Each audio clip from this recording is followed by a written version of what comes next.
Hi guys, welcome back to the channel. Dr.ZyBorg here. Today we're going to be unboxing the SanDisk Extreme Portable SSD. This is a 500 GB variant and the product is water resistant, as you can see here. On one side of the box you just have the side profile. At the back you have some technical specifications, and on the other side you have what the device is compatible with and the box contents. Right. So why would you use an SSD, that is a solid state device, over a HDD, that is a hard disk drive? This is a conventional HDD. It is the Seagate Backup Slim Plus, which I have been using for the last 2 to 3 years. The device is pretty slim, as you can see here, and it has been a very good device so far. Now, when you compare with the hard disk drive, what is the benefit of using an SSD?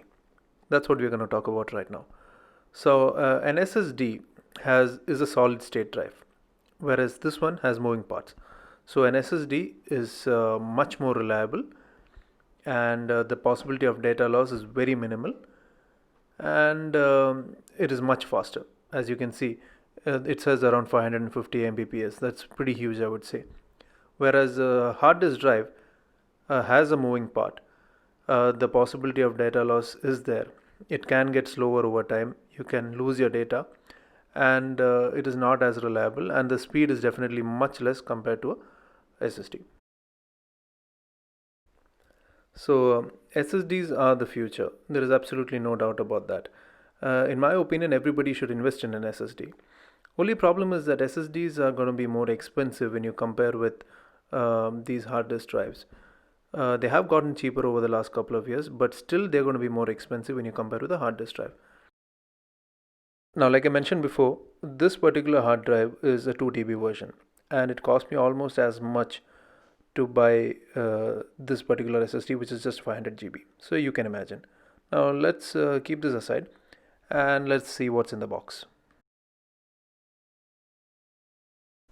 Yeah, so once you get into the box, you see that the device is in some sort of a paper tray.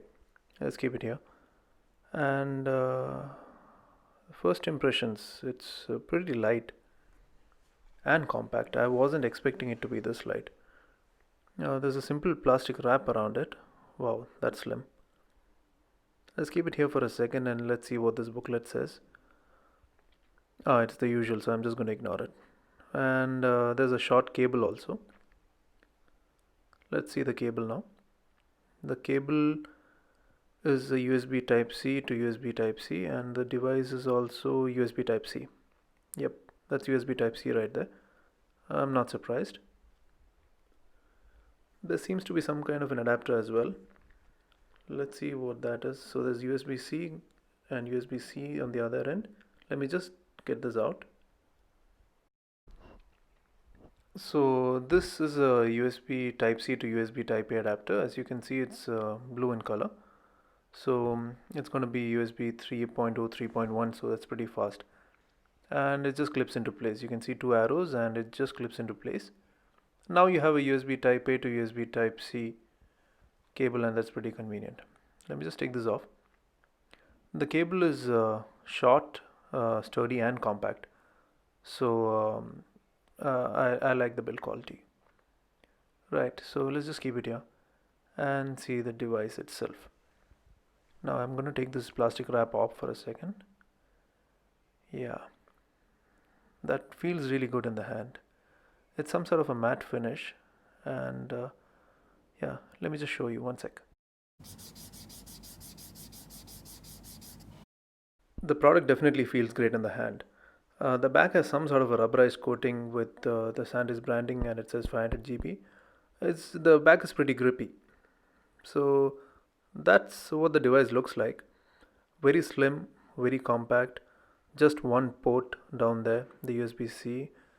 We're just going to plug it in for a second. There, it's very convenient. Now this is the device. Let's just compare it with the Seagate HDD and let's see how it fares. As you can see, it's almost just half the size, and let's see how slim it is, because the Seagate Backup Plus itself is a pretty slim device, let me tell you. and this is just half as thick. Yeah, you be the judge. So a very compact and lightweight device. I absolutely love the build quality, and yeah, so I'm going to be testing this thing out. The box says 550 Mbps, up to 550 Mbps. So let me just plug this thing real quick to my computer and see how it does. Now I'm using the MacBook Air 2019, so to put things in perspective, I'm going to be testing out the onboard SSD first. It gives me pretty good speeds of around 730 Mbps as write and around 1330 as read speeds. Now, this particular device is going up to 439. I saw something in there. Yeah, around 430 write and a read speed of a little over 500. Yeah, so that's pretty close to what they're advertising. Now let's check out the Seagate Backup Plus Slim. Yeah, that is not impressive at all. A little under 60 as write and a little over 60 as read. Anyways, that was the video, guys. It was a quick unboxing and overview of the SanDisk Extreme Portable SSD. I'm pretty impressed by the device, and I'm sure that this is going to be on my everyday carry for the next foreseeable future. I hope you guys enjoyed the video. Do press the like button if you did. Share your thoughts in the comment section down below and support the channel by subscribing to it. And don't forget to press the bell icon. I'll see you guys in the next one. Peace.